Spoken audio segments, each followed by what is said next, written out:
आने वाले दिनों के अंदर कुछ ही महीनों में कोऑपरेटिव बेसिस पर ओला उबर जैसी एक बहुत बड़ी कोऑपरेटिव सहकार टैक्सी आने वाली है, जो 2 व्हीलर की टैक्सी का भी रजिस्ट्रेशन करेगी, जो रिक्शा का भी रजिस्ट्रेशन करेगी और 4 व्हीलर का भी करेगी।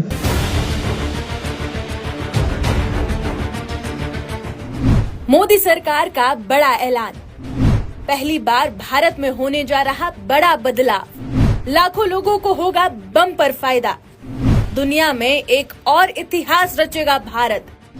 अब कैब का किराया होगा सबसे सस्ता। जो कभी किसी देश में नहीं हुआ वो काम दुनिया में पहली बार भारत करने जा रहा है। मोदी सरकार लगातार देश को आत्मनिर्भर भारत, विकसित भारत बनाने की दिशा में काम कर रही है। अब इसी कड़ी में सरकार ने एक ऐसी घोषणा की है जिससे लाखों लोगों को सीधे सीधे इसका तगड़ा मुनाफा मिलने वाला है।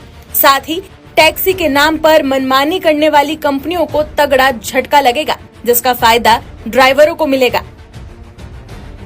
टैक्सी ड्राइवरों के लिए सरकार ने क्या ऐलान किया है? सहकारी टैक्सी क्या है?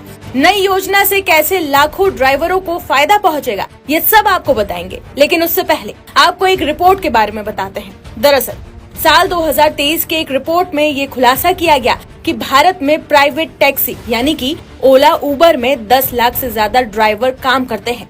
भारत के टैक्सी मार्केट में 50% की हिस्सेदारी इन प्राइवेट कंपनियों की है।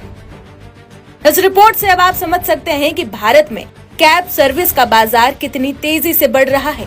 इसी बात को ध्यान में रखकर अब भारत सरकार भी इस क्षेत्र में अपना कदम रखने जा रही है।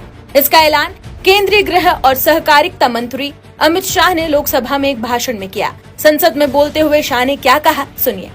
सहकार से समृद्धि ये सिर्फ नारा नहीं है, इसको जमीन पर उतारने के लिए 3.5 साल में सहकारिता मंत्रालय ने दिन रात एक करे और मान्यवर आने वाले दिनों के अंदर कुछ ही महीनों में कोऑपरेटिव बेसिस पर ओला उबर जैसी एक बहुत बड़ी कोऑपरेटिव सहकार टैक्सी आने वाली है, जो 2 व्हीलर की टैक्सी का भी रजिस्ट्रेशन करेगी, जो रिक्शा का भी रजिस्ट्रेशन करेगी और 4 व्हीलर का भी करेगी। और उसका मुनाफा किसी धन्ना सेठों के हाथ में नहीं जाएगा मान्यवर, वो ड्राइवर के पास जाएगा। इस प्रकार की हम कोऑपरेटिव लेकर आ रहे हैं। दरअसल उबर और ओला जैसी कंपनियों के साथ मिलकर टैक्सी चलाने वाले ड्राइवरों को कमाई का एक हिस्सा उन्हें देना होता है, जिसमें सब्सक्रिप्शन फीस और हर राइड पर फिक्स कमीशन भी देना होता है। अब इस कमीशन पर ब्रेक लगाने के लिए अमित शाह ने बड़ा ऐलान किया है कि अब टैक्सी सेवा से होने वाला मुनाफा धन सेठों के पास नहीं जाएगा, बल्कि ड्राइवरों को पूरा लाभ मिलेगा। ऐसे में आइए जानते हैं कि कैसे काम करेगी सहकारी टैक्सी सर्विस। इस योजना के तहत कैब सर्विस कोऑपरेटिव मॉडल के तहत चलाई जाएगी। ड्राइवर्स को किसी भी प्राइवेट एग्रीगेटर पर निर्भर नहीं होना पड़ेगा। ड्राइवर्स को कम कमीशन कटौती मिलेगी। ड्राइवरों को बेहतर इंश्योरेंस और सुरक्षा दी जाएगी। मुनाफे का हिस्सा ड्राइवरों को सीधे मिलेगा। कम कीमत में लोगों को राइड सुविधाएं उपलब्ध कराई जाएंगी। सरकार की ओर से लाई जा रही ये नई टैक्सी सर्विस ओला उबर जैसी कंपनियों को कड़ी टक्कर दे सकती है। न केवल ड्राइवर बल्कि कस्टमर को भी इससे फायदा होगा।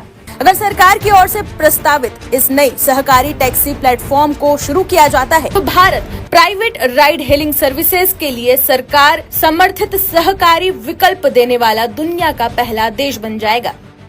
इस तरह की कोऑपरेटिव टैक्सी सर्विसेज दुनिया के किसी और देश में उपलब्ध नहीं है। देखना ये होगा कि सरकार का ये प्लान धरातल पर कब उतरता है।